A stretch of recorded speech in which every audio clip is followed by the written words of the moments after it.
tous les cas, c'est mini œuvres à gagner. Voilà, je trouve pas mes vidéos. Ok, ces vidéos peuvent carrément vous sauver la vie.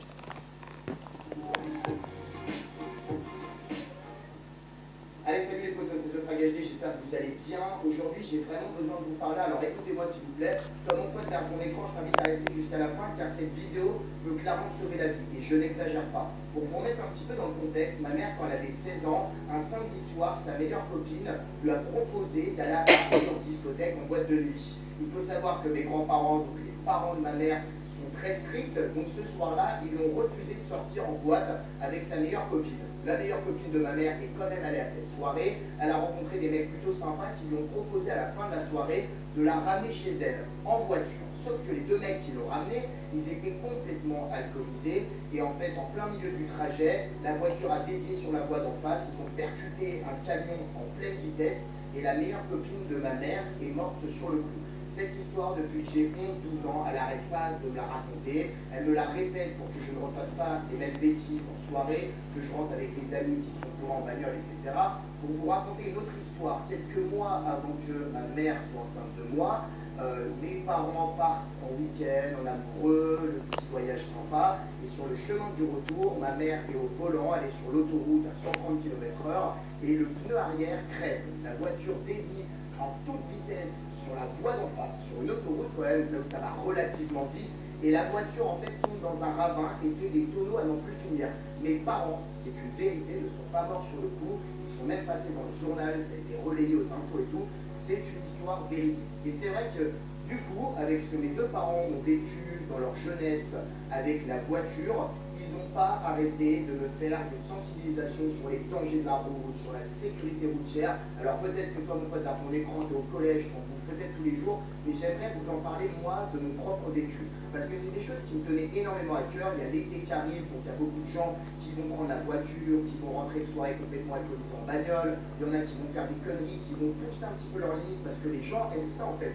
Pousser un petit peu ses limites, voir jusqu'à où on peut aller, jusqu'au jour où ça passe pas et t'es décédé et c'est trop tard pour regretter, tu vois ce que je veux dire. Et en fait, je vous ai sorti cette vidéo parce qu'il y a quelques jours, un bon ami à moi, Monsieur Pic Béven, m'a parlé en fait d'une histoire qui venait tout juste de lui arriver. Une très bonne amie à lui, avec qui il travaillait, s'était percutée par deux jeunes en voiture, complètement bourrés. Elle roulait normalement, elle était très clean, elle allait comme tous les matins au travail. Eux, ils rentraient de soirée complètement bourrés, ils ont roulé sur la même voie qu'elle et ils l'ont percutée, elle est morte sur le coup, le mec qui était au volant est mort sur le coup, et la copine du mec qui était au volant est entre la vie et la mort, elle est dans le coma en ce moment, et c'est une histoire qui date de quelques jours. Et je me suis dit qu'avec une chaîne de plus de 800 000 abonnés, avec plein de jeunes qui me suivent, une vidéo comme celle-ci est très importante. Le pire, c'est qu'on ne se rend pas compte, mais quelqu'un d'alcoolisé au volant, il met non seulement sa vie en danger, mais surtout celle des autres. On prend un exemple tout bête, mais une famille, 2 parents et 3 enfants à l'arrière de la voiture qui partent en voyage, ils se font percuter par un mec complètement bourré qui leur rentre dedans, la famille est morte sur le coup, et le mec qui était bourré dans la bagnole, lui, va être entre la vie et la mort dans le coma. C'est juste détruire la vie des autres parce qu'on n'a pas réfléchi avant de prendre le volant. Et c'est pareil, je parle de voiture, mais tout ce qui est scooter et moto, c'est encore pire. Donc faites vraiment attention. Je vous dis ça parce qu'en ce moment, je suis en train de passer le permis. Bon, d'accord, j'avoue, il faut déjà que j'ai le code, mais c'est vrai que moi, j'avais pour projet d'avoir mon permis juste avant l'été. Alors déjà, les auto-écoles le donnent très difficilement parce qu'ils savent que les jeunes vont prendre la bagnole pour aller en vacances tous ensemble, qu'ils vont rouler complètement alcoolisés, mais je sais que c'est ce qui va se passer cette année. On est à 1 mois des vacances d'été, il y en a qui vont réussir leurs épreuves, il y en a qui vont avoir ton diplôme, il y en a qui vont avoir le brevet, le bac, etc. Vous allez vouloir fêter ça, et c'est normal. Et entre nous, les jeunes de nos jours, c'est très rare de voir un jeune ne pas consommer un tout petit peu d'alcool, de drogue, de tout ce que tu veux en soirée. Voir un mec ou une fille de 17, 18 ans, 19 ans qui ne touche à rien pendant toutes ces années de jeunesse, j'y crois très peu. Vous voyez ce que je veux dire? Et il n'y a aucune honte à ça, mais le plus important, c'est de savoir se limiter, ne pas trop consommer, penser à sa sécurité et surtout à celle des autres. Par exemple, si vous voyez un de vos amis qui va rentrer en bagnole complètement torché à 4 h du matin, putain, vous le prenez, vous lui mettez une gifle dans la gueule s'il faut, et vous lui dites de rester dormir à la soirée, et seulement le lendemain, il pourra reprendre sa voiture pour rentrer chez lui. Parce qu'il suffit qu'il percute un piéton ou une voiture qui tue quelqu'un, putain, comment ça vous trottera sur la conscience, vous me direz, putain, si seulement à ce moment-là, j'avais été conscient, je lui avais dit de ne pas prendre la voiture parce que je savais qu'il était bourré. Voilà, le regret, je vous jure, c'est vraiment ce qu'il y a de pire au monde. Donc vous faites comme la plupart des gens, vous prenez un Uber, vous appelez un de vos amis qui est le Sam de la soirée, qui n'a pas bu, qui est complètement clean, qui ramène les gens. Mais voilà, pas d'erreur bête, parce que vous savez, ça fait 7 ans que je fais YouTube, et en 7 ans, il y a pas mal de mes abonnés à moi qui sont morts. Il y en a qui sont décédés de maladies graves, de cancer, etc.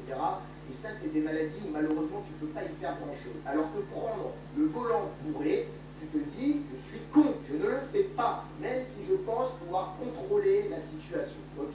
Je compte vraiment sur vous. Le plus important, c'est toi, mon pote, derrière ton écran, tu nous partages un petit peu les histoires que tu as vécues toi, ou tes amis, ou ta famille ont vécues, que tu partages un petit peu ton ressenti sur la situation et les expériences que tu as déjà vécues, et qu'on se fasse une interaction tous ensemble dans les commentaires.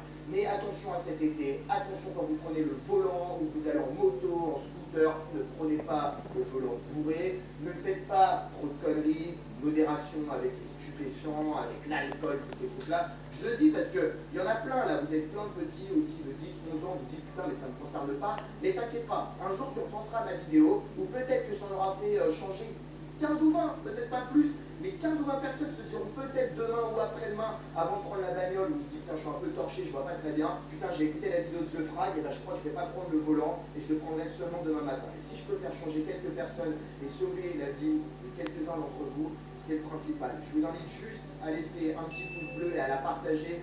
C'est juste histoire que les gens soient un maximum informés et qu'on se partage un petit peu toutes nos expériences. YouTube, en fait, c'est comme une grande famille et c'est vraiment plus à l'écoute des uns des autres. Faut jamais faire ça, les gars.